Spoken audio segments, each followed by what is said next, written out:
हरे कृष्णा। तो सभी वैष्णव भक्तों के चरणों में दंडवत प्रणाम। मैं राधिका प्राण वल्लभ देवीदासी आपका स्वागत करती हूँ। तो आज की जो हमारी वीडियो है वो बहुत ही महत्वपूर्ण है और बहुत जानकारीदार है। ओम श्री परमात्मने नमः। वसुदेव सुतं देवं कंसचारूढमर्दनं देवकी परमानंदम कृष्णं वंदे जगद्गुरुं। श्रीमद् भगवत गीता पढ़ने के लाभ। तो चलते हैं, हम जानते हैं कि श्रीमद् भगवत गीता पढ़ने के क्या क्या लाभ हैं, उनसे हमें क्या लाभ हो सकते हैं और हमें कब गीता पढ़नी चाहिए, क्यों पढ़नी चाहिए और किस लिए पढ़नी चाहिए। तो चलते हैं। श्रीमद् भगवत गीता एक परम रहस्यमय, अत्यंत महत्वपूर्ण, सार्वभौम ग्रंथ है। यह साक्षात भगवान की दिव्य वाणी है, उनके हृदय का उद्गार है।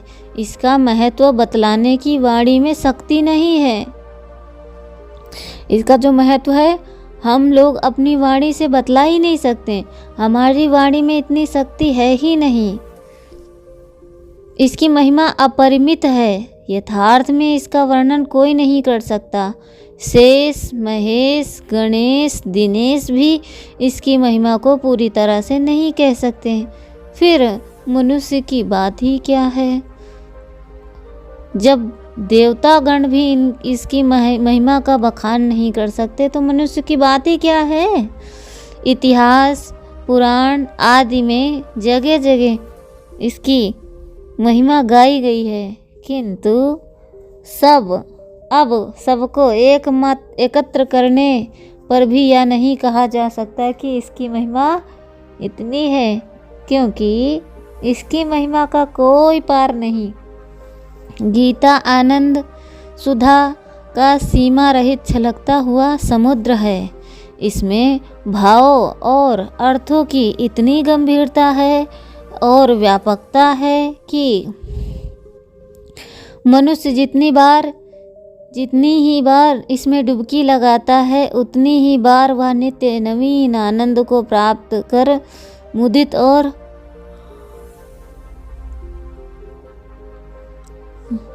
मुग्ध होता है। रत्नाकर सागर में डुबकी लगाने वाले चाहे रत्नों से वंचित रह जाए, पर इस दिव्य रसामृत समुद्र में डुबकी लगाने वाला कभी खाली हाथ नहीं निकलता। इसकी सरस और सार्थ सुधा इतनी स्वादु है कि उसके ग्रहण से नित्य नया स्वाद मिलता रहता है। रसिक शेखर श्याम सुंदर की इस रसीली वाणी में इतना मोहकता और इतना स्वादु भरा है कि जिसको एक बार इस अमृत की बूंद प्राप्त हो गई, उसकी रुचि उत्तरोत्तर बढ़ती ही रहती है। गीता एक सर्व सामान्य और प्रमाण स्वरूप अलौकिक ग्रंथ है। एक छोटे से आकार में इतना विशाल योग भक्ति ज्ञान से पूर्ण ग्रंथ संसार की प्रचलित भाषाओं में दूसरा कोई नहीं। इसमें संपूर्ण वेदों का सार संग्रह किया हुआ है। इसका संस्कृत बहुत ही मधुर, सरल, सरस और रुचिकर है। इसकी भाषा बहुत ही उत्तम एवं रहस्ययुक्त है। दुनिया की किसी भी भाषा में ऐसा सुबोध ग्रंथ नहीं है। मनुष्य थोड़ा अभ्यास करने से ही सहज ही इसको समझ सकता है, परंतु इसका आशय इतना गूढ़ है और गंभीर है कि आजीवन निरंतर अभ्यास करते रहने पर भी उसका अंत नहीं आता, वरम प्रतिदिन नए नए भाव उत्पन्न होते रहते हैं। इससे वह सदा नवीन ही बना रहता है। गीता में सभी धर्मों का सार भरा हुआ है। संसार में जितने भी ग्रंथ हैं उनमें गीता जैसे गूढ़ और उन्नत विचार कहीं दृष्टिगोचर नहीं है।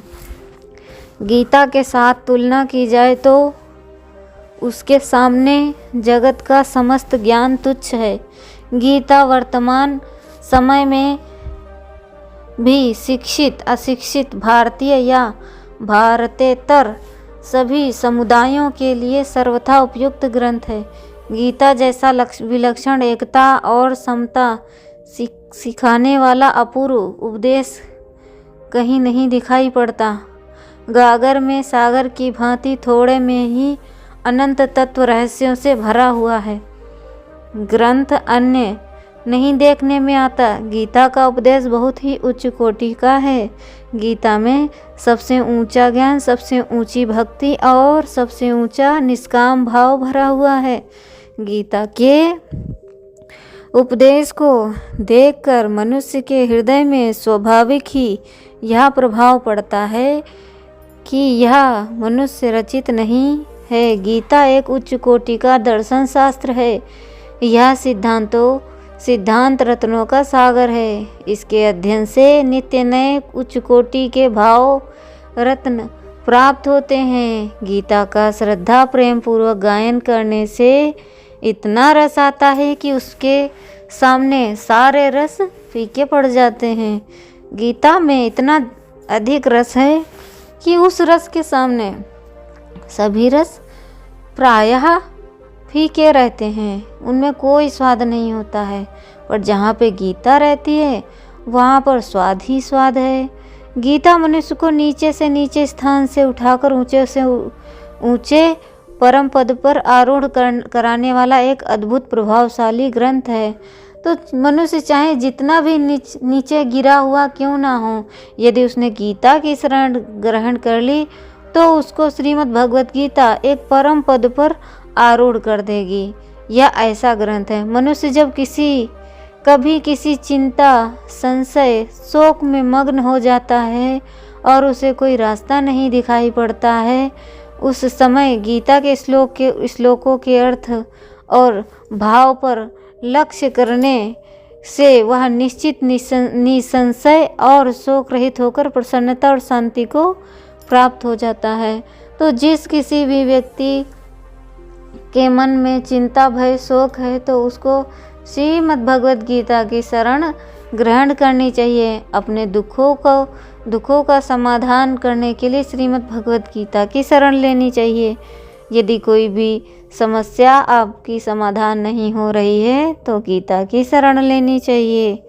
इससे हमारे अंदर जो शोक होता है वो प्रसन्नता में परिवर्तित हो जाता है। गीता में बहुत से ऐसे श्लोक हैं जिनमें से एक श्लोक या उसके एक चरण का भी यदि मनुष्य अर्थ या और भाव समझकर अध्ययन करे और उसके अनुसार अपना जीवन बना ले तो उसका निश्चय ही उद्धार हो सकता है। यदि गीता का एक शब्द पकड़कर मनुष्य अपने ऊपर लागू कर लेना तो उसका जीवन सार्थक बन जाएगा, जीवन बना ले, उसका निश्चय ही उद्धार हो सकता है। फिर तो उद्धार उसका हो ही सकता है, क्योंकि बिना गीता के जीवन अधूरा है। गीता में मनुष्य मात्र का अधिकार है। भगवान श्री कृष्ण ने स्वयं कहा, श्रीमद् भगवद गीता के 3 अध्याय का 39वां श्लोक, ये मतमिदं नित्यम अनुतिष्ठन्ति मानवः श्रद्धावन्तो अनुसयन्तो मुच्यते तेऽस्पि कर्मभिः।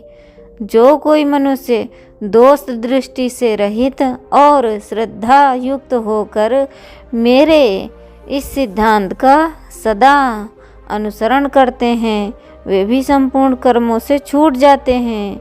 यहाँ भगवान ने मानवा कहकर यह स्पष्ट व्यक्त कर दिया है कि यह एक जाति विशेष या व्यक्ति विशेष के लिए ही नहीं, इसमें मनुष्य मात्र का अधिकार है। प्रत्येक वर्ण, आश्रम, जाति, धर्म और समाज का मनुष्य इसका अध्ययन करके अपना कल्याण कर सकता है। आध्यात्मिक दृष्टि से सारी मानव जाति का ही गीता का बहुत प्रभाव पड़ा है। भगवान श्री कृष्ण का हिंदू जाति में अवतार हुआ था, इसीलिए लोग गीता को प्रायः हिंदुओं का ही धर्म ग्रंथ समझते हैं। पर वास्तव में यह केवल हिंदुओं के लिए नहीं, ईसाई, मुसलमान आदि सभी धर्मावलंबियों के लिए और धर्म को न मानने वालों के लिए भी समान रूप से कल्याण का मार्ग दिखाने वाला प्रकाशमय सूर्य है।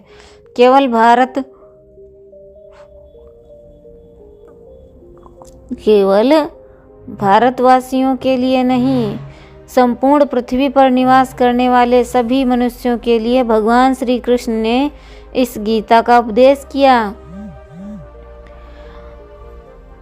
मनुष्यों की तो बात ही क्या, देवता, गंधर्व, यक्ष, राक्षस आदि जितने भी बुद्ध युक्त प्राणी हैं, उन सभी के लिए यह कल्याणमय भंडार है। कोई ऐसा कहते हैं कि गीता तो केवल सन्यासियों के लिए है। तो हमारे समाज में ऐसे बहुत सारे लोगों के मन में गलत धारणा है कि गीता तो सिर्फ जिनको सन्यास लेना है, साधु सन्यासी ही पढ़ सकते हैं, अन्य कोई नहीं पढ़ सकता। हाँ भाई, होगा क्यों नहीं, क्योंकि अगर हिंदुओं के घर में बच्चे तिलक लगा लेंगे तो वो सोचेंगे बच्चे पंडित बन जाएंगे। वो ये नहीं चाहते हैं कि बच्चे हमारे धर्म के बारे में जाने, कल को उनका कोई दुरुपयोग करे तो उसमें वो प्रसन्न रहते हैं। किंतु बच्चा यदि गीता उठा ले, बच्चा यदि तिलक लगा ले, तो माता पिता भय के मारे इतने भयभीत हो जाते हैं कि बस वो सोचते हैं कि हमारा बेटा डॉक्टर इंजीनियर ना बन पाएगा, हमारा बेटा तो सिर्फ ऐसे ही तिलक लगा कर रह जाएगा, पंडित बनेगा। तो वो इतना डरते हैं, और बाहर वाले क्या करते हैं, इसी का तो वो दुरुपयोग करते हैं, फिर धर्म परिवर्तन कराते हैं। क्योंकि पहले तो उनके माता पिता ने उनको शिक्षा ही नहीं दी, और फिर जब धर्म परिवर्तन होता है तब परेशान होकर घूमते हैं। तो हर घर में गीता होनी चाहिए। गीता है तो समझो भगवान कृष्ण आपके साथ हैं। और गीता पढ़ने से कोई पंडित नहीं बन जाता, ये तो एक गाइडलाइन है। कोई ऐसा कहते हैं कि तो गीता केवल सन्यासियों के लिए है, किंतु ऐसा समझना गलत है। क्योंकि अर्जुन ने कहा था कि गुरुजनों को ना मारकर मैं भिक्षा का अन्न खाना कल्याणकारक समझता हूँ। गीता के 2 अध्याय का 5वां श्लोक। किंतु भीख मांगकर खाना क्षत्रिय का धर्म नहीं है, सन्यासी का धर्म है। इससे सिद्ध हुआ कि अर्जुन गृहस्थ आश्रम को छोड़कर संन्यास आश्रम ग्रहण करके भीख मांगकर खाना अच्छा समझते थे। पर भगवान ने उनकी इस समझ की निंदा की और क्षत्रिय के लिए धर्मयुक्त से बढ़कर दूसरा कोई कल्याणकारी कर्तव्य नहीं। गीता के 2 अध्याय का 39वां श्लोक में कहकर उन्होंने धर्म युद्ध में लगाया। अर्जुन गृहस्थी थे और गीता का उपदेश अर्जुन गृहस्थ आश्रम को छोड़कर संन्यास आश्रम ग्रहण करके भीख मांगकर खाना अच्छा समझते थे। पर भगवान ने उनकी इस समझ की निंदा की और उन्हें धर्म युद्ध में लगाया। अर्जुन गृहस्थी थे, गीता का उपदेश सुनने के बाद भी आजीवन गृहस्थी ही रहे। इससे गीता केवल सन्यासियों के लिए है यह सिद्ध नहीं होता, बल्कि यही सिद्ध होता है कि गीता सन्यासी गृहस्थी सभी मनुष्यों के लिए है। अतः गीता शास्त्र सभी के लिए इस लोक और परलोक में कल्याण करने वाला होने से यह सबके लिए सर्वोत्तम परम धर्ममय ग्रंथ है। इसीलिए सभी मनुष्यों को चाहिए कि गीता के अध्ययन से मनुष्य के शरीर, वाणी, मन और बुद्धि की उन्नति होती है। इस लोक में धन, जन, बल, मान और प्रतिष्ठा की प्राप्ति एवं परलोक में परम श्रेयमय परमात्मा की प्राप्ति होती है। गीता के अध्ययन, अध्यापन और उसके अनुसार आचरण करने से अनेकों ऋषियों को और अर्जुन, संजय आदि गृहस्थों को उत्तम गति मिली। स्वामी श्री शंकराचार्य, श्री रामानुजाचार्य, श्री ज्ञानेश्वर जी आदि महानुभावों को सर्वमान्य लौकिक पारमार्थिक श्रेष्ठ पद की प्राप्ति हुई एवं महात्मा गांधी, लोकमान्य तिलक आदि को बड़ी प्रतिष्ठा प्राप्त हुई।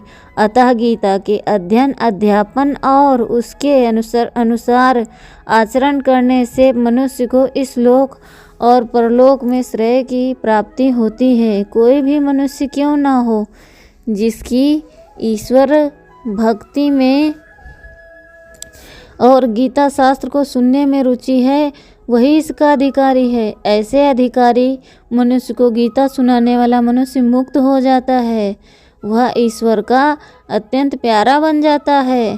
भगवान ने कहा है, या इमं परम गुह्यं मद्भक्ते अभियस्यति भक्तिं मयि पराकृत्वा मां वेश्यते संशयः। जो पुरुष मुझ में प्रेम करके इस परम रहस्य युक्त गीता शास्त्र को मेरे भक्तों में कहेगा, वह मुझको ही प्राप्त होगा, इसमें कोई संदेह नहीं। ना चा तस्मानु मनुष्येषु कश्चिन्ने प्रयकृतमः भविता ना चाये तस्मादान्यः प्रियतरो भुवि। श्रीमद् भगवद गीता 18 अध्याय के 59वें श्लोक में कहा है, उससे बढ़कर मेरा प्रिय को कार्य करने वाला मनुष्य में कोई भी नहीं, तथा पृथ्वी भर में उससे बढ़कर मेरा प्रिय दूसरा कोई भविष्य में होगा भी नहीं। अतः हम लोगों को गीता शास्त्र का अध्ययन, अध्यापन श्रद्धा भक्ति पूर्वक बहुत उत्साह और तत्परता के साथ करना चाहिए। गीता के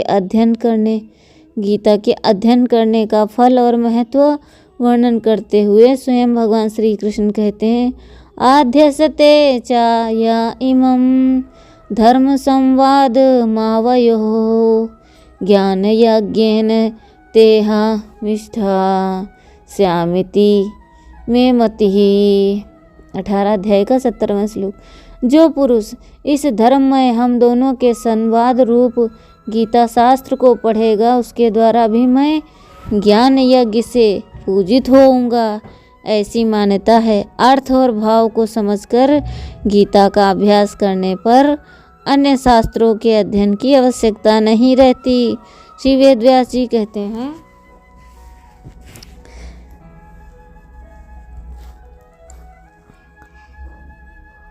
श्री वेद व्यास जी ने क्या कहा, गीता सुगीता कर्तव्य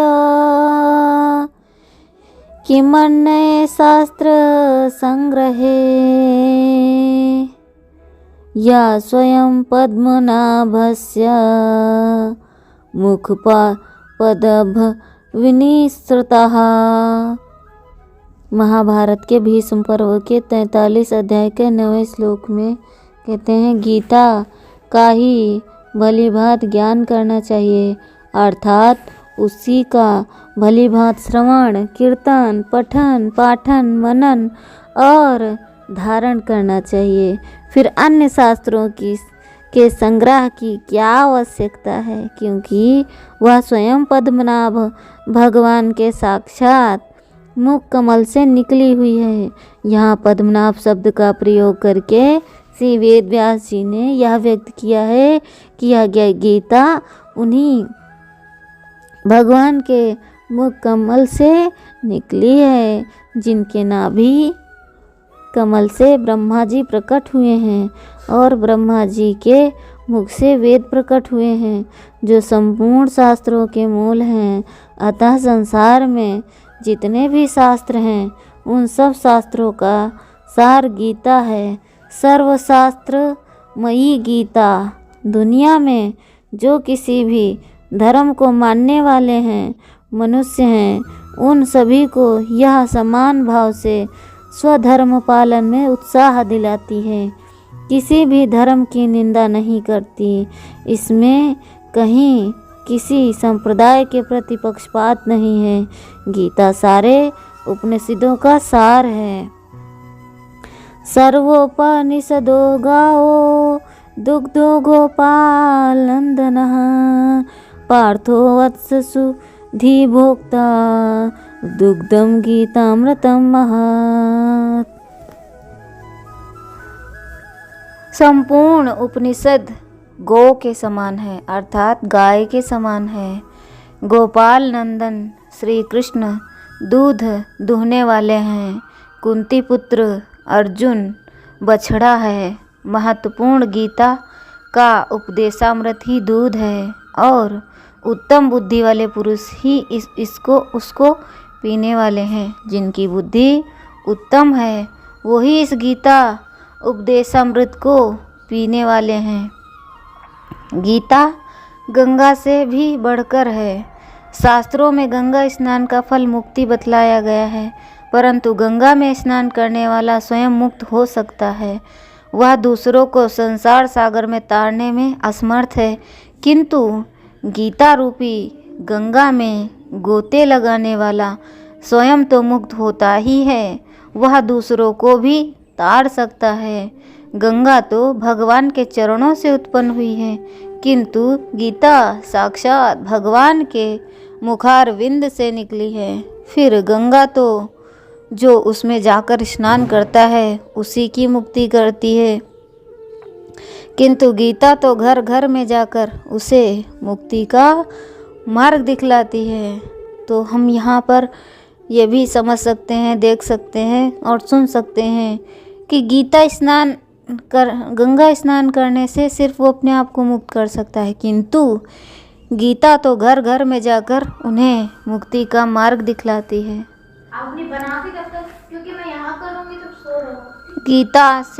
गीता गायत्री से भी बढ़कर है। गायत्री जप करने वाला भी स्वयं ही मुक्त होता है, पर गीता का अभ्यास करने वाला तो तरन तारन बन जाता है। मुक्ति का तो वह सदा व्रत खोल देता है। गीता को स्वयं भगवान से भी बढ़कर कहा जाए तो भी कोई अत्युक्ति नहीं होगी, क्योंकि स्वयं भगवान ने कहा है, गीता शास्त्रे हम तिष्ठामि गीता में चेत्ततं गृहम्, गीता श्रेयस हम तिष्ठामि गीता में चोत्ततं गृहम्, गीता ज्ञानमुपाश्रित्य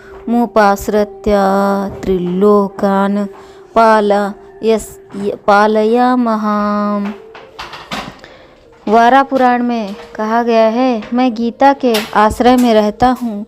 गीता मेरा उत्तम घर है। गीता के ज्ञान का सहारा लेकर ही मैं तीनों लोकों का पालन करता हूँ। गीता ज्ञान का सूर्य है, भक्ति रूपी मणि का भंडार है, निष्काम कर्म का अगाध सागर है। गीता में ज्ञान, भक्ति और निष्काम भाव का तत्व रहस्य जैसा बतलाया गया है, वैसा किसी ग्रंथ में भी एकत्र नहीं मिलता।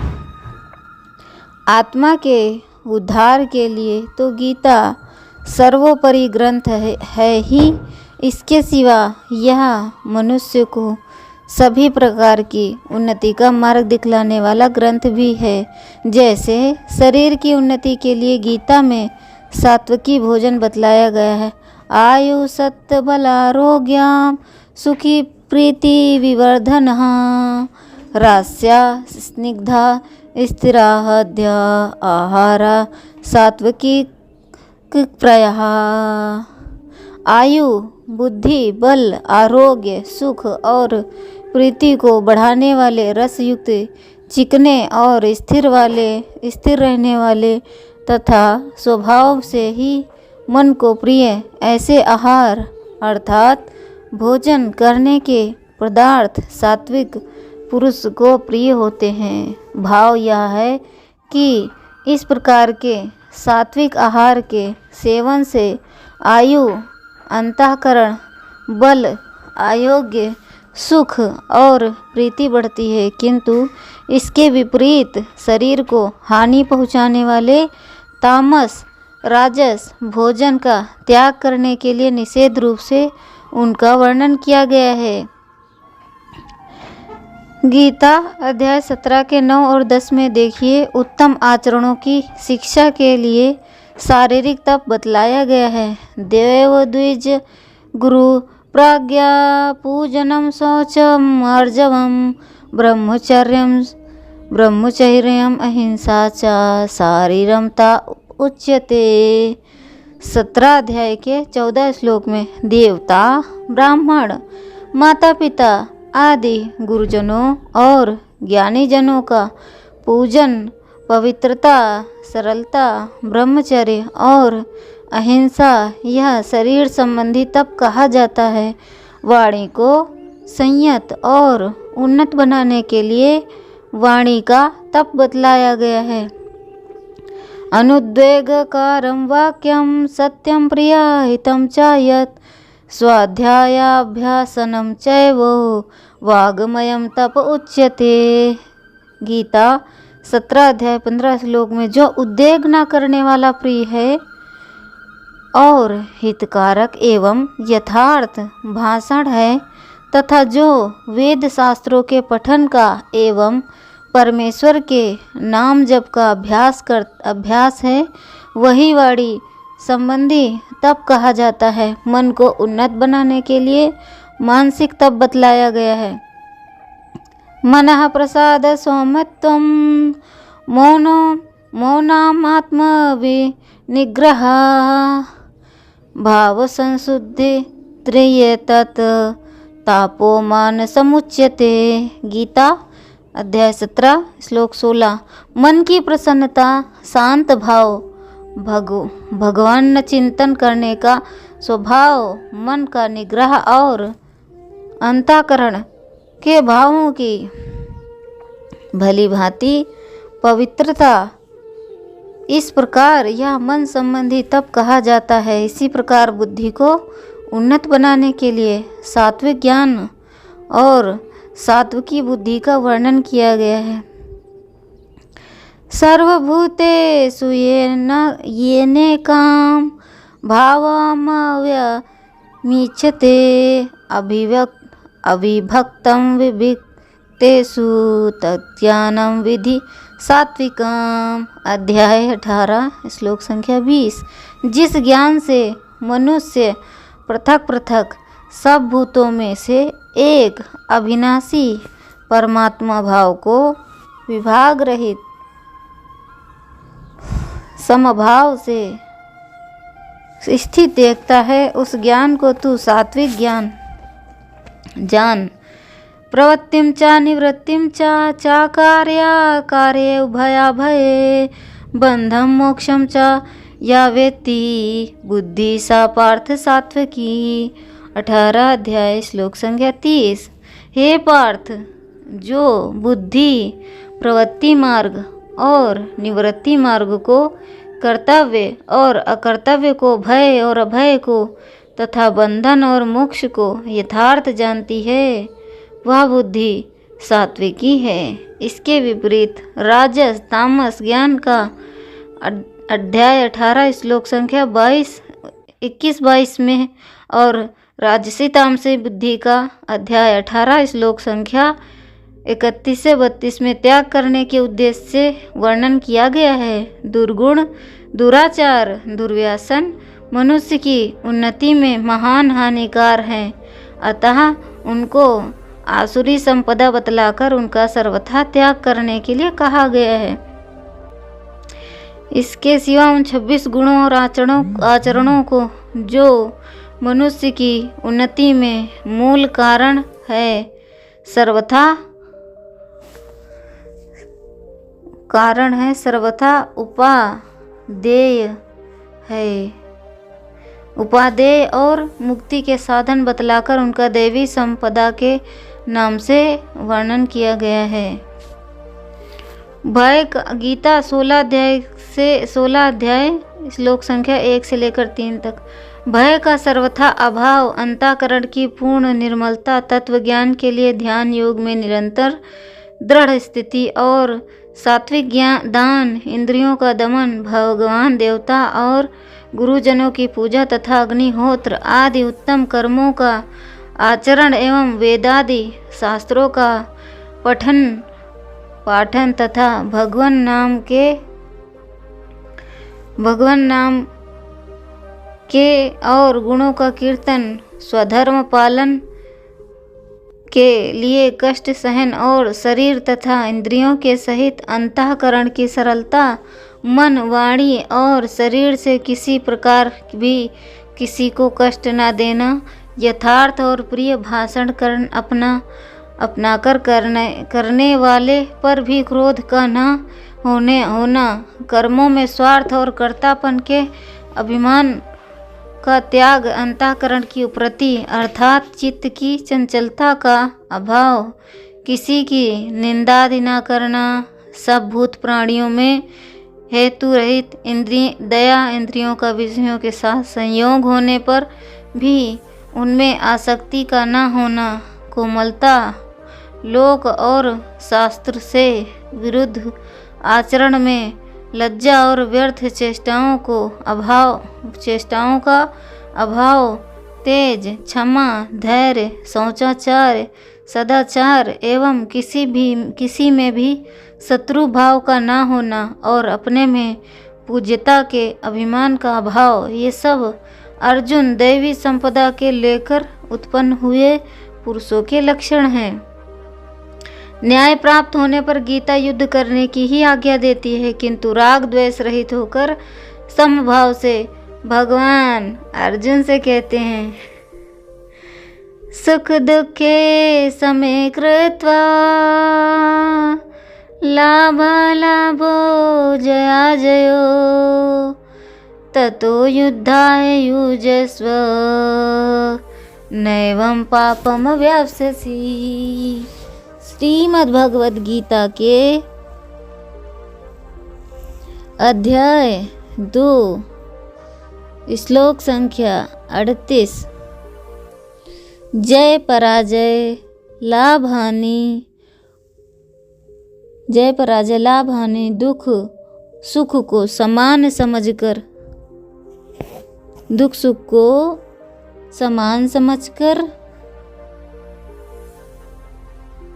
उसके बाद युद्ध के लिए तैयार हो जा।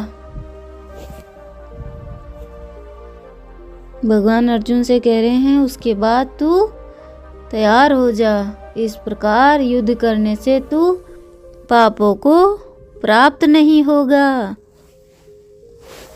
इसमें कैसी अद्भुत अलौकिक धीरता, वीरता, गंभीरता, और कुशलता का रहस्य भरा हुआ है। फल, आसक्ति, अहंता, ममता से रहित होकर संसार के हित के लिए उद्देश्य से कर्म करना गीता का उपदेश है। गीता में बताए हुए ज्ञान योग, भक्ति योग, कर्म योग सब साधनों का प्रधान उद्देश्य यह है कि सबका परम हित हो। इस उद्देश्य से स्वार्थ और अभिमान से रहित होकर संपूर्ण प्राणियों के साथ त्याग, समता और उदारता पूर्वक प्रेम और विनय युक्त व्यवहार करना चाहिए। उच्च कोटि के साधक की भी समता कसौटी है।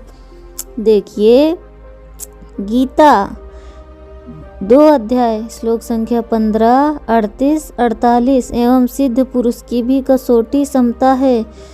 इस गीता में देखिए, अतः संपूर्ण क्रियाओं, पदार्थों, भावों, प्राणियों में समभाव रखना यह गीता का प्रधान उपदेश है। गीता में सभी बातें युक्ति युक्त हैं। गीता का सिद्धांत है कि ना अधिक सोएं, ना अधिक जागें, ना अधिक खाएं, ना लंघन ही करें, अर्थात सब कार्य युक्ति युक्त करें, क्योंकि उचित भोजन और शयन ना करने से योग की सिद्धि नहीं होती। इसी से भगवान ने कहा, युक्ताहार विहारस्य युक्त चेष्टस्य कर्मसु युक्त स्वप्न व बोधस्य योगो भवति दुःखः। श्लोक गीता 6 श्लोक संख्या 17। दुखों का नाश करने वाला योग तो यथा योग्य आहार विहार करने वाले का, कर्मों में यथा योग्य चेष्टा करने वाले का और यथा योग्य सोने तथा जागने वाले का ही सिद्ध होता है। गीता में सात्विकी राजस तामस क्रिया भाव और पदार्थ का वर्णन किया गया है। उनमें सात्विक धारणा करने के लिए और राजस तामस त्याग करने के लिए कहा गया है। यद्यपि उत्तम आचरण और अंतःकरण का उत्तम भाव दोनों को ही गीता ने कल्याण का साधन माना है, किंतु प्रधानता भाव को ही दी गई है। इस तरह अनेक प्रकार के उत्तम रहस्य युक्त एवं महत्वपूर्ण भाव गीता में भरे हुए हैं।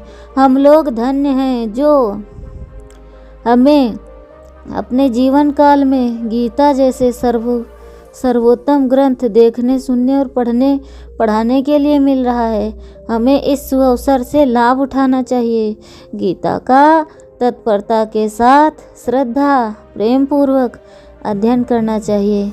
गीता का अध्ययन करने वाले को चाहिए कि वह उसे बार बार पढ़े, हृदयंगम करे और मन में धारण करे एवं उसके प्रत्येक शब्द का इस प्रकार मनन करे कि वह उसके अंतःकरण में प्रवेश कर जाए। भगवान के शरण होकर इस प्रकार अध्ययन करने से भगवत कृपा से गीता का तत्व रहस्य सहज ही समझ में आ सकता है। फिर उसके विचार और गुण तथा कर्म स्वयमेव गीता के अनुसार ही होने लगते हैं। गीता के अनुसार आचरण हो जाने से मनुष्य के गुण, आत्मबल, बुद्धि, तेज, ज्ञान, आयु और कीर्ति की वृद्धि होती है तथा वह परम पद स्वरूप परमात्मा को प्राप्त हो जाता है। हरि ओम तत्सत। हरे कृष्णा कृष्णा कृष्णा हरे हरे, हरे रामा राम राम हरे हरे। श्रीमद् भगवद गीता की जय।